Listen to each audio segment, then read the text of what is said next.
Hey Xiao, so I looked over your video and you have gotten a ton better. I think actually now you're in a place where if you can take, the input I'm giving you and translate it onto the track, it should really, really help you. So I made some notes after looking, and I'll go over them first before I play some video. The first one I want to do is launch technique. And, everybody has supposedly their own idea and the best way to do this. But I've only found one that actually seems to make sense to me and I can logically explain. And I haven't had anybody else really be able to explain how any other way really makes more sense or logically would be able to back up why they're doing it that way. But my way has a couple parts, and I think understanding exactly how what does what is how you make the launch work. Um, you know, uh, we have a lot of clutch control on motorcycles, and what you want to do, a lot of people with all these really powerful bikes, even 450, or anything, they have a tendency to spend too much time engaging the clutch. And what I found is what you want to do is start lower in the RPM range. So I'm just going to use the SV for instance. Is on the tachometer, it redlines at 11,000. And when I started racing on it, I was launching at say 6,000, or somewhere, mid gauge. And there it has some RPM, so it has some stored energy in that RPM, but it's not so much that you have to be extremely, extremely careful with the clutch or you're going to do a big wheelie. And the idea is that you have a couple different parts, but the underlying thing is you want to get off the line as quickly as possible while engaging the clutch as quickly as possible so you can get to using all the power of the engine. Because if you're slipping it as you're going down the front straightaway on that launch, you're not going to be able to use the power. You're going to be using the clutch up more. You're going to wear it out faster. And so the idea is that you rev at the beginning to have stored energy for the launch. And then you want to, with minimizing any front wheel lift, engage the clutch as quickly as possible. And what you'll find is that you get more and more comfortable being smooth with the clutch, just not dropping it on the line, but engaging it quickly. And what I'll do is I will let the clutch out just to where I have both my feet on the ground and just to where the bike starts wanting to be pulled forward just a slight bit. And I'll hold it right there, so I know if I let it out anymore, the bike's gonna really start wanting to go forward. And that way, I don't have to find that engagement point, but I'm also not getting dragged forward off the line. And then, as I've gotten more comfortable, I've moved the launch up to 8 or 9,000 RPM because I can engage the clutch and use that.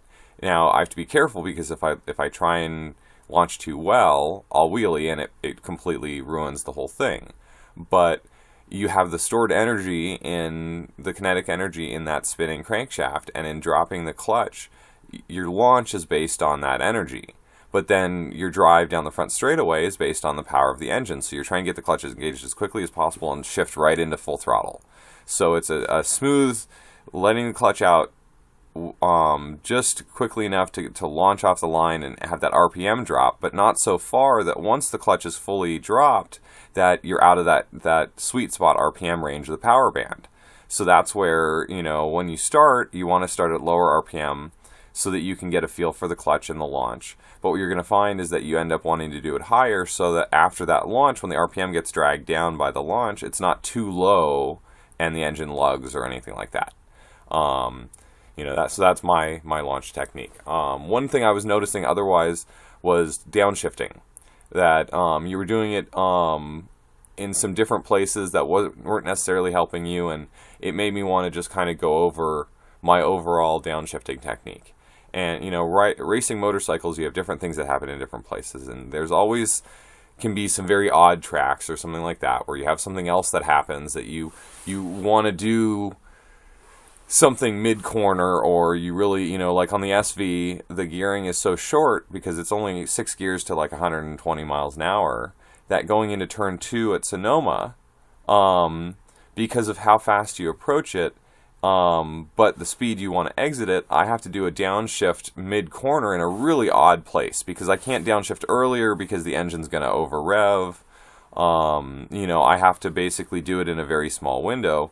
But in general, that's not the case. And what you want to do is you want to do your downshifting before the corner as you're coming up to it, in braking or in other situations, approaching the corner, and then be set up to accelerate your consistent throttle, maintenance throttle through the mid corner, which helps the bike maintain its balance, because the underlying thing to remember is all braking and all throttle is weight shifting, and so smooth and consistent allows less weight shifting. If you're shifting gears mid corner, you're not going to be able to carry power through the mid corner, and so that weight on the bike, on the wheels, is going to change, and as you build pace, that's going to be more and more imperative. Not in a way of being afraid of what's going to happen otherwise, but just in enabling you to go forward and keep the bike feeling like it's handling right and feeling good, and that smoothness everywhere is key. And both in turn-in, I was seeing that you were turning very, very quickly. You're very comfortable flicking the bike, which is awesome, and it's something I'm really excited to see. But now it's putting it into action in a very smooth way, so that you can put speed behind it, because at higher speeds with more gyroscopic stability from the wheels, that it's going to slow the bike down a bit and make it smoother inevitably, but any smoothness you can add is going to only help more. But downshifting wise, my bike doesn't have a slipper clutch, but even with a slipper clutch, I always, unless I guess you have some fancy ass auto blip or something like that, but I always use the clutch downshifting. And my mindset on this, and I really, unless there's two situations in downshifting, I guess I should go into it a little bit more.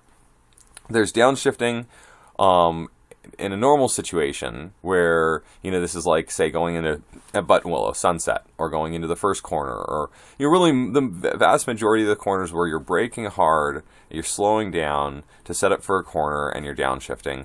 I will pull the clutch in completely. I'm with my right hand. I come up to the corner. I'm broaching my braking point. I close the throttle completely, and start applying the brake, and downshift entirely.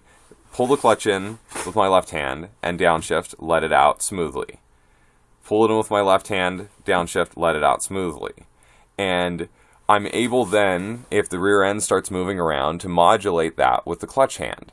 But I find that it's far easier to do that in a situation where I'm slowing down and I'm using the engine brake to help that, than to try and blip the throttle or do anything with my right hand. And this gives me my right hand to focus on braking and my left hand to focus on shifting. And I'm able to get that done and really smooth that out. And it really comes down to me smoothly engaging the clutch on the downshifts. There's other situations where sometimes you want to pop it down a gear and you're not really looking for that engine brake, but more of a mid-corner. Like I said, if some of these bikes, if you come up to a corner, you just can't downshift enough before the corner because it's going to over-rev. And in those situations, I will pop the throttle and generally downshift that way. And I don't know if you are too familiar with power shifting, which is the best name I know for it, but it's essentially using the throttle as a quick shifter, using the throttle to unload the transmission and shift. And in upshifts, you're basically holding the throttle full and then closing it for just a split second and then opening it again while loading the shifter, and it pops in the next gear. And downshifting, it's popping the throttle. So it takes a fair amount of practice, but that and a little bit of clutch work, you can downshift without creating engine brake, and that's better for situations where you're really like mid corner and you're not looking to slow down. But in places like, and I'll point it out in the video, I think that if you get it done before the corner, it's going to be a lot easier, and you're going to be doing things more one at a time instead of all on top of itself. And then, like I said, smooth riding, throttle consistency. And then I'll go over this in a minute, but I want to start watching the video now, and then we will compare. So I have one of yours and one of mine here, so we can compare some of the stuff. And obviously the pace is different, but I think it'll be helpful. Here's yours on the start. So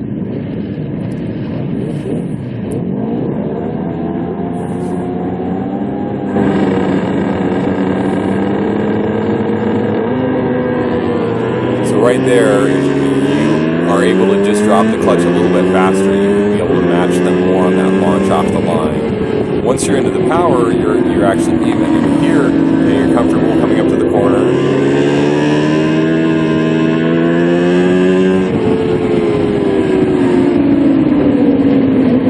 So one of the things I noticed you doing here was kind of coming in at a very tight straight line, and that kind of makes you want to push out the corner here. What I like to do here is actually cut the line back in. It's difficult with Mark Zara right there, but more keep it tight on the exit of turn 2. Here, I like the fact that you apex there, and you apex there, but again, smooth, and that would just help. You're turning it a little bit early here, and that's going to keep showing you the edge of the track, and that's going to make you feel like you can't go as much faster. See, I think here, what I like doing more, and it's going to be something that you build more with pace, what I like doing more is letting it start on the outside and run across the apex, and then let it run to the inside of the track. And I'll show you what I mean pausing it here. So start on the outside, what you do, come inside, run it across the apex, but instead of kind of turning and keeping it tight here to the right-hand side of the track, let it run across. And then, even though it seems like, oh, now I'm on the inside and I'm too tight for the left-hander, what you do in the left-hander, you let the left-hander put you across to the right-hand side of the track, and that sets you up for the bus stop. So I'll show you how yours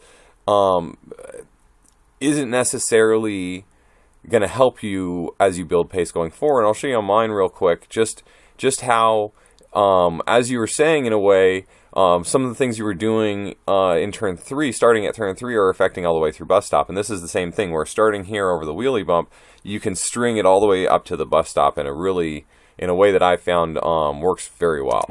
So here, see, you're keeping it to the right-hand side of the track. If you let it run over here, and then flip it and let it run across the corner here, it's going to put you on the outside. So now you're on the outside here, but it's really unnecessary because the apex is here. And so if you're, instead of running across like this, you're more like this, and then it turns you into it right there. It sets you up on the outside for the bus stop, and then you can turn in. And here, yours is not bad at all. You set up on the outside and you're good. But let's go over to mine. And here, I'm going to show it from right here, just to show you from turn 2, like I was saying. So here I'm coming up to turn 2. Let me turn this down. Coming up to turn 2.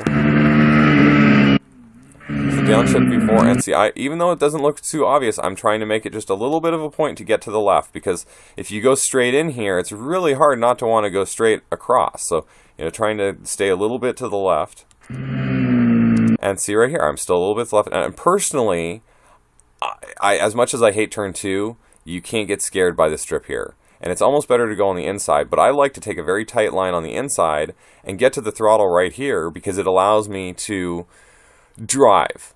And I can get to the throttle earlier, and because then I have so much track to the outside of me, I can let the bike drift out on the throttle if it starts to slide, if it starts to do anything, and I can have a lot of confidence that I'm gonna have room to manage what it does. And so I get in here, keep it nice and tight, get on the throttle, and so right here I'm full throttle. And it's not about snapping it into full throttle, but rolling it into it. And it might be that you can open the throttle considerably earlier than you are now, rolling into it. And the idea there is that you're applying that load and that weight shift smoothly, instead of doing it very abruptly, where you're going to get a lot more load on the tires, suspension movement, everything like that. And so come up here and see how much room I have to the outside. I can just let it drift out. I get a nice smooth drive. Coming up here, for me, I downshift 1 right there, nice and early downshift, turn in, and I trail brake basically up to here and get off right at the end. And I'm not trail braking hard, but it's one of those like inverse functions. The more lean, the less trail brake. And so I'm starting upright harder on the brake, As I lean in, I get off it. There's other turns where I won't do this anywhere near as much, and I'll brake a lot more early and then focus on, on carrying mid-corner. But this corner here at the end of the straightaway, I find that carrying brake into it helps. And then right here, you'll notice it's flipping the bike quickly, but smooth. So to the side, smooth, let it go to the outside, turn it in, but turn it in a way where even here, as much as wasn't a late turn and I'm not being driven straight to the edge of the track out here, I'm able to kind of stay on the throttle and keep the bike turning and come over here. So now I'm here, I run it across the apex. Now see how much further on the inside I am here than you are. Now, I don't even need to get back to the outside here. You'd think in classic terms, oh, you want to start on the outside. But again, I'm using this inside here to run across the apex and have that set me up on the outside for the turn into the bus stop.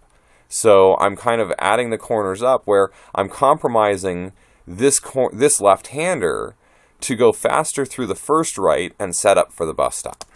So here, I go over here. I'm able to apex right over the curbing, which one of the big things is it's really easy, especially on a good handling bike, to minimize how necessary it is to apex everything, to really start on the outside, get to the inside. And here, obviously, I'm not starting way on the outside, but I'm definitely hitting this mark. And that makes the track as straight of a line as possible. Here I come over to the outside, stand the bike up, and I'm in the perfect location. I don't want to run over the curb here because I just saw a guy this last weekend, this was confirmation to me again, who came to the outside here, and instead of being where I am right here and putting his tire right on the edge of the track, he ran over this, and he was on a leader bike and got on the brakes harder, tucked the front, and flipped the bike pretty, bad. He didn't get hurt, but it was, one of those crashes where you look at it and you go, dude, you're a foot off. If you're a foot to the left, it would have been fine. And it's definitely a big penalty. But see, then we come in here, and for me, I do one or two downshifts coming into the bus stop, and then I want to come through corners. My rule of thumb is I want to be able to get to the throttle at the apex. And if I'm not comfortable to really start, and it's not snapping it open, but it's just getting back to the throttle there, if I'm not comfortable doing that, then I might be going a little bit too fast mid-corner, and it might be hurting my exit, because we want to go as fast as we can on the brakes and entering a corner, but not so fast that we affect our exit. We want to always have it be to set up that good drive on the exit, because it doesn't matter how good our entry is, our brakes, our mid-corner, anything is if we can't set it up into a drive and get that drive out of the corner and onto the next, even if it's a small one, a small straightaway or a small, just an area between corners. So then I'll use this a little bit more, and then we'll jump back in gears. So here, coming up here, one of the things I notice is, you get driven off the inside here. I come out a little bit, and then this is one of the situations where I'm going to, jump back to the notes. Approaching a track, ways to read it and get faster. I touched a little bit before is gear choice, brake markers, line choice, but this is we'll circle back in a way. So, I've had questions from some people about how to go faster, like how do I learn to go faster? Where do I, if I keep approaching these corners, how do I go from A to B? How can I get the information? I had one of the guys I work with take some riding schools this last winter, and I've realized, because I saw some of his videos from onboard and some of the videos from a helmet cam from the school, that the school has totally made him a lot slower, because it broke him of his rhythm, and it taught him some absolutely necessary skills, but he's unable to incorporate that into his riding, and it was enough practice in the way they wanted that it broke him of his approach to racing, and he went out there and was 5 seconds a lap slower at the end of the weekend, and was frustrated as to what happened. So what I like is just, it's always about, it's not that you're racing all the time, but it's always approaching it that way. Because if you start practicing going slower and just doing one thing, it's going to be really hard to then turn around and jump back to the habit and start going fast again. It's not going to, really help it. But one of the things that I do, and the way I approach tracks, is the first thing I do is try and figure out a basic gear strategy, so that I know, okay, I can build a habit. because I'm a creature of habit. I want to do the same thing every lap. I want to brake at the same point, shift at the same point, so that I can adjust as I get more comfortable, and I can see differences in suspension and stuff like that. So the first thing generally I'll do is go out and figure out kind of what gears I want to be in. And obviously, as you get up to pace, this changes, but it's a good first starting point. And then I will figure out a basic braking point idea, and then I can go from there. Because if I'm thinking about, do I want to shift 2 gears here or 1 gear here, wherever like that, every corner, or where should I be, it's really distracting. And that's why, so for you, one of the things I was noticing is, like in turn 3, mid-corner, you were shifting a little bit here and there, and that's, I think, something that's distracting and not going to be helping you. Same thing within the sweeper. It should be, it should happen on the downshift. So, but one of the things I want to touch here that I noticed on sweeper as well is in reading the track. And one of the ways that there's two kind of basic things we're trying to do with a racetrack. We're trying to make lines that take these corners and make them as smooth and long as possible so we can go faster. Because, if you just follow the corner like you were on the street, obviously it wouldn't be as long of a corner. You'd have to go slower, yada, yada, yada. The other one is trying to make the straightaways as long as possible. Now, if you make the straightaway really, really long and the corner really, really tight, that obviously is not necessarily a good compromise. But one of the things I found is that you can break things up. So I didn't necessarily, doing this kind of thing more, and elaborating on what I'm doing has made me realize more why I'm doing it. It's actually helped me. And this is one of the places where I see people coming up to Riverside, and they just kind of go around this first little kink, just like a corner. But what I like to do is use it to set up for Riverside. So you want to start on the outside, kind of go in and go out. In Riverside, it's really easy to have a tendency just to go through it at kind of a consistent distance. And mid-corner, that's fine, but entry and exit, I like to take advantage of these ideas. And so what I'll do is start here. So obviously start on the inside here by the curbing. I come out a little bit, and then I'll run it straight across here like a straight line. And even though the bike's leaned over, and so it's obviously turning through this, in my head I'm like, okay, so I'm starting here on the mid track, I'm running it across, and I'm going to end up kind of mid to 2/3 out track. And then at that point, I'm going to turn in, and I'm going to be in Riverside. But my turn-in points is then going to be on the outside. I can then come down to about 2/3 track, or I'm sorry, 1/3 track from 2/3 track. And then at the exit, I can, take advantage of that and have that, translate my speed down, down more. So right here, so you can see, I don't run right over the curbing. I could actually apex this more, but now I run it up to the outside. And you can see I stand it up a little bit, and now I lean it in. And now I'm consistent, and then towards the exit here, I bring it down, because now, once again, I'm making this more of a straight line. It's making it longer, because if I was just going around this consistent corner, it wouldn't be as good as if I was kind of going more straight across here, outside, inside, outside. And then once again, just like over at the bus stop, coming up to the bus stop where I purposefully let myself drift to one side of the track to then set up for the next corner, I'll do the same thing here. So I'll let it drift to the inside, I'll come out and run it across the corner here, and once again, my idea is I want to make this as straight as possible. So instead of coming up to it, going through, like more of a consistent turn, starting on the outside with the idea of running it straight across and in, and then even though I want to be to the left to enter Lost Hills, I have time between this corner and this corner, and all I need to do is get to basically mid-track or a little bit farther outside. One thing I was noticing, and here I'll play yours, so see, you're coming through here, you're doing really well there. One of the things that I've noticed, and I think this is one of the things for you, is that your bike, it's handling what seems to be really very well. It's turning very quickly. And I think as you're building pace, it's really easy, and it's something that I have an issue with, because we're always trying to go faster, is that we have a tendency to turn in early. And especially with a bike that leans in as fast as yours, it's really easy timing-wise to have that issue. And I think this is where the smoothness and everything else, and trying to do it as consistent as you can, even if you have to, in the process to begin with, slow down just a little bit, but doing it in a way where you know you can do it identically lap after lap. And then you're going to build a habit where you find that happens less. And but it's always an issue moving forward and going faster. We always have a tendency, just innately, to turn in early. And so it's something that being conscious of can help with. So here, good line through there, you're coming out. And again there, gear choice. What I find is that at the top end of the RPM, you end up losing power anyway. So shift a little earlier.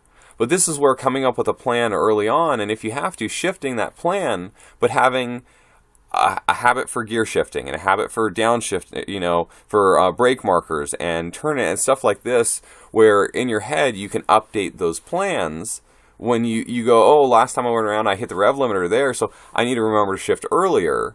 Because the problem is if you have to hit the rev limiter, it cuts out all power, and there goes the acceleration you're getting. Let alone the, helping that engine out. So you're doing there, you're coming outside, leaning up, leaning in. I think just getting some confidence through here, this is where you have to have suspension work and like somebody, like help from me, and focusing on the feedback of the bike just to try and build confidence and just seat time. But, that's one thing where you just don't want to try and go faster than you feel comfortable, because it'll come to you. You just have to go through the motions. And then here, again, I just come out a little bit, because here you're following the turn a little bit more. If you had started out a little bit, cut a little bit more in, and then gone a little bit more out, it would have made it feel like it's a longer turn. You feel like you go faster. Oh, and for me, mid-corner in Riverside, I'd go maintenance throttle. When I get to that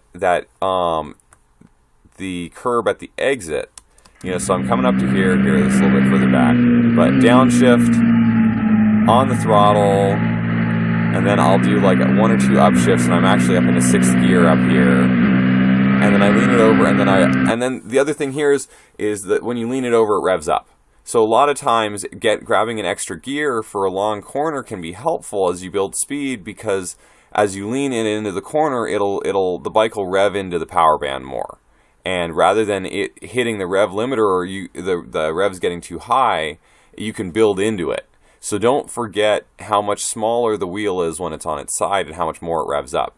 So mid-corner here, I'm more maintenance throttle. I'm on the throttle pretty hard, but I'm not necessarily full throttle. And then I come out and I come back in, and it's when I reach this curb here that from here to Lost Hills, I'm full throttle. And I'm already in 6th gear, so there's no shifting necessary for me.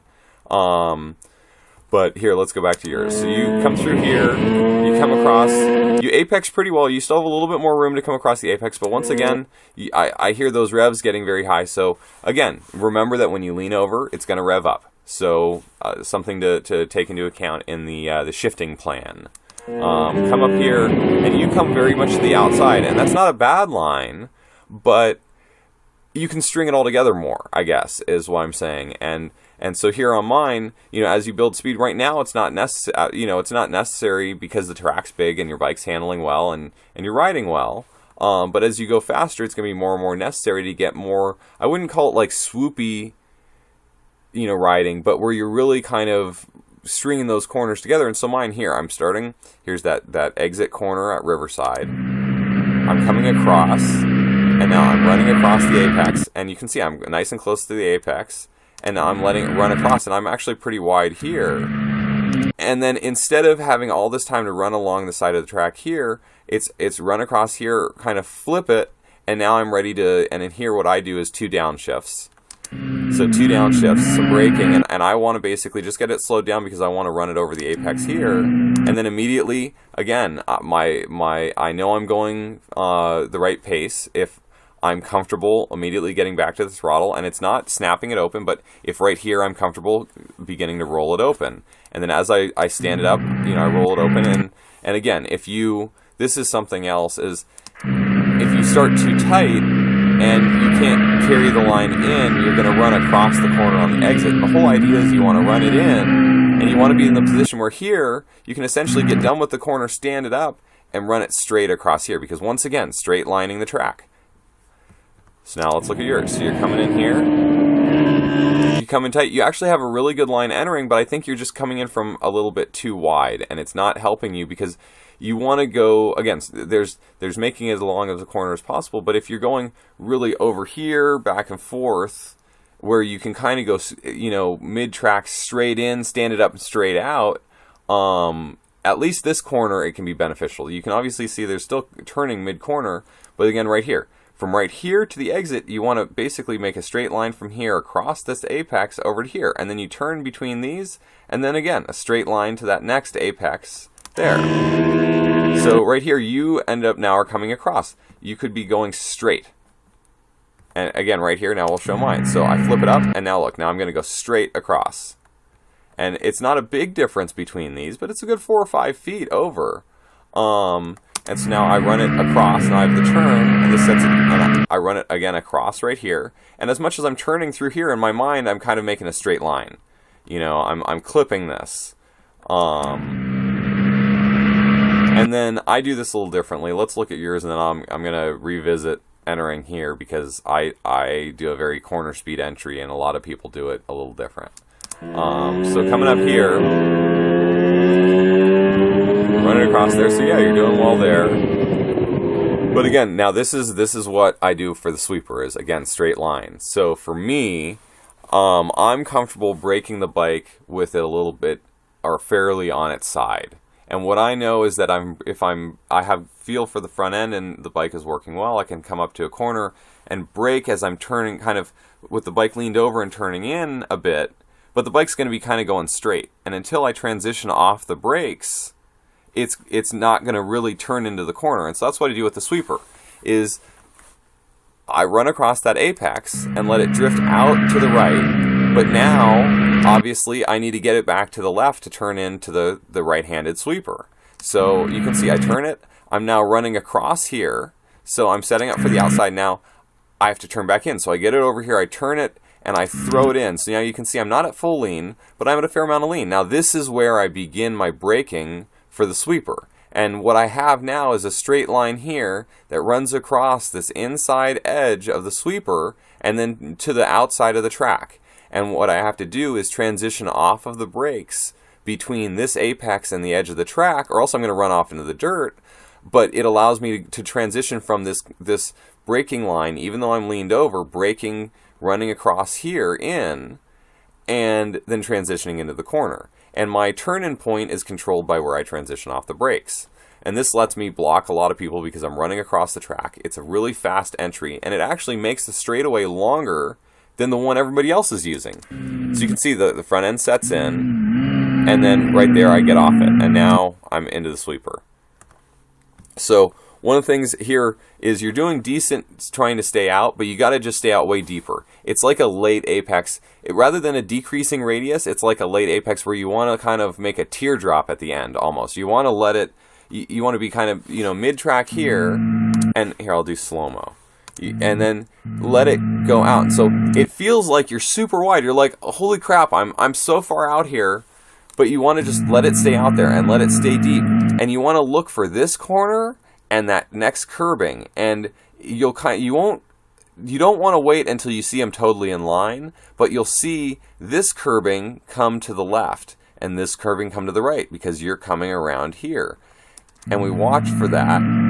And here we start to see it line up, and I'm turning in, but the idea is I want my tires from that as wide as I can start. I want my tires to be just on the outside of the curb, and as soon as I see that I'm basically, if I turn in tight, you can see I'm going to run across here, and I'm going to be like, oh crap, I can't get on the throttle because all I have is the edge of the track and the dirt in front of me. But the more I'm out here, the more I have open track in front of me, and the more I can get on the throttle even before I get to that apex. And then as soon as I get to the apex, stand up. And this is where that line choice comes in again. You're coming in here, you're doing very well on the sweeper. Nice line mid-corner. You're staying out, but you're doing well there. Now you almost want to bring it in a little bit more. Because what you're doing there is you're turning too late. And so now you're getting away from this curb. But the problem is really the right line is exactly where he is. Because then it gives you a straight shot through the S's.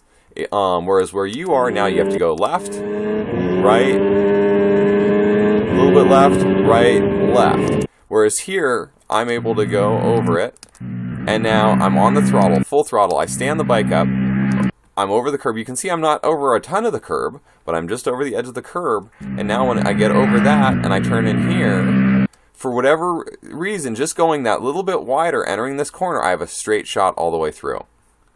And then here, I like your line there. You can carry it over the curb a little bit more, but be careful because the curb is obviously on the taller side. Just for reference sake, I'm coming through here. I get up to 5th gear, I believe it is, if not 6th, and I'm going through the S's flat, full throttle from the exit of the sweeper, and all the way through this left-hander here, I never lift on the throttle.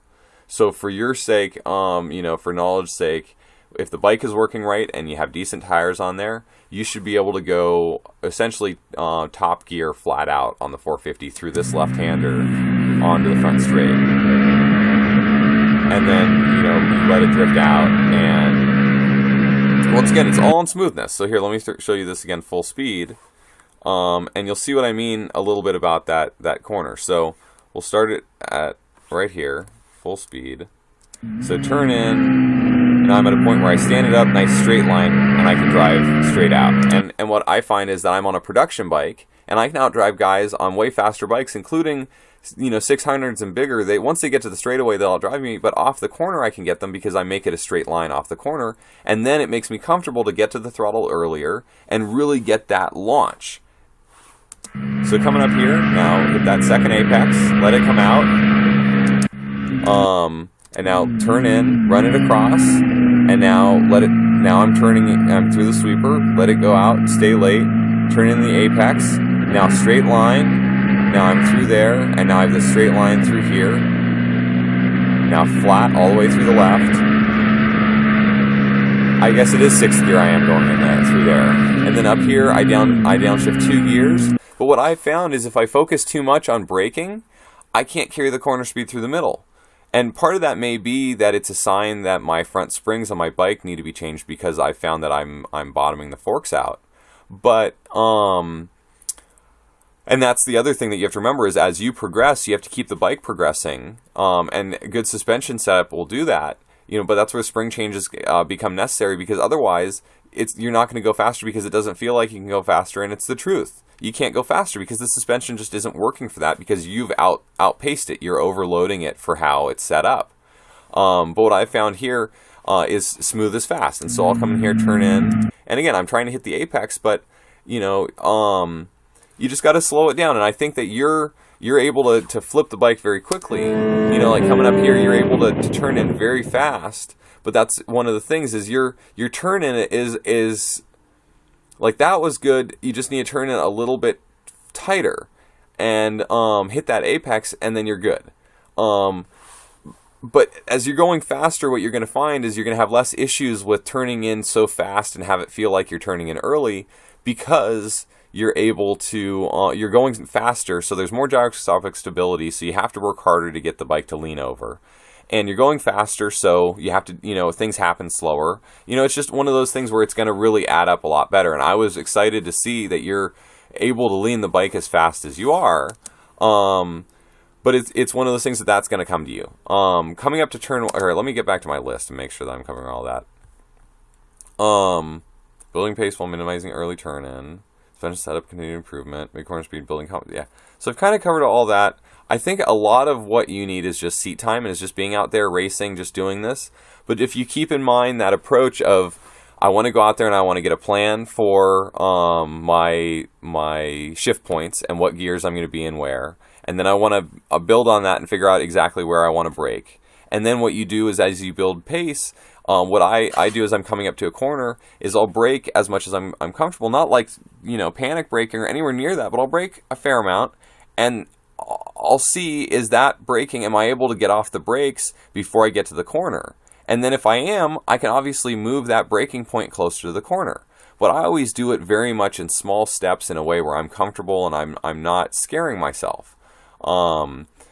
If you're going through Riverside and you're just not comfortable, that's a sign that suspension the suspension side needs to be continued to improve, and maybe some track days with some real trial and error where you can figure out what works, what doesn't work, and if it doesn't work, go back, is going to be really necessary and is going to be invaluable.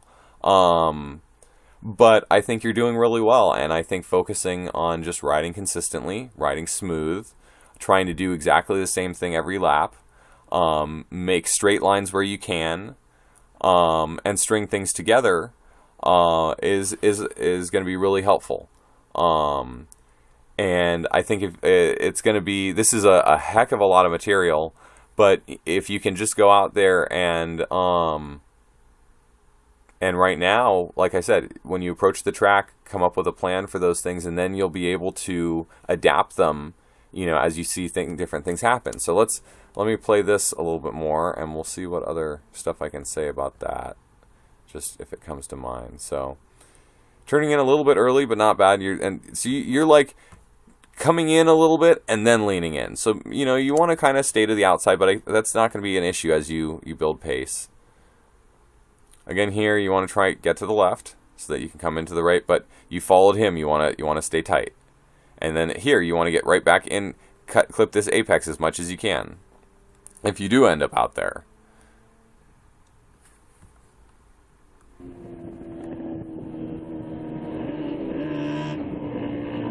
and one of my biggest pet peeves, this is the other thing, is in corners like through the mid corner here. I hate hearing getting on and off the throttle, go, or anything like that. Same thing with the sweeper. Let me show you. I'll up the volume and I'll be quiet for a second and just listen to the throttle. One of the things I'm proud of is how I ride. Is if I'm doing it well, I should be able to stay consistent on the throttle, whether it's maintenance throttle, whether it's drive, whether it's whatever. Mid corner, it shouldn't be getting on and off the throttle, because once again, it might be not a lot, but it's weight shift, and that's something to very much keep in mind.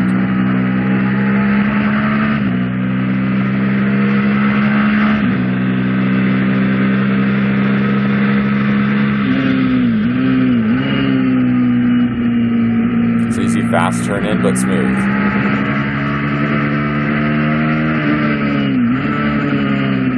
Staying to the left, getting in tight, keeping it tight, back to the throttle, and now I can let it drift out, and I'm nice and on the throttle. But now listen, coming up here through 3, just listen to how the throttle sounds. And also look at the line coming up here. I kind of, once again, I compromise it in the middle. I let it drift from here. Instead of going through this first right-hander and keeping it tight, I let it drift across. And then on the next left, I let it drift across, and that sets me up for the next right. But just listen to the throttle as well, consistency-wise.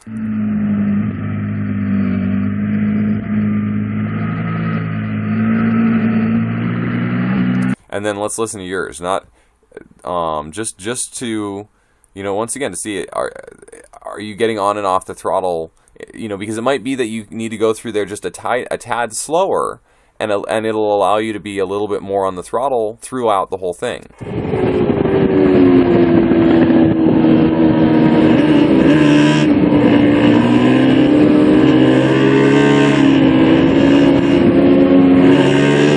Yeah, and see, what I hear is on and off.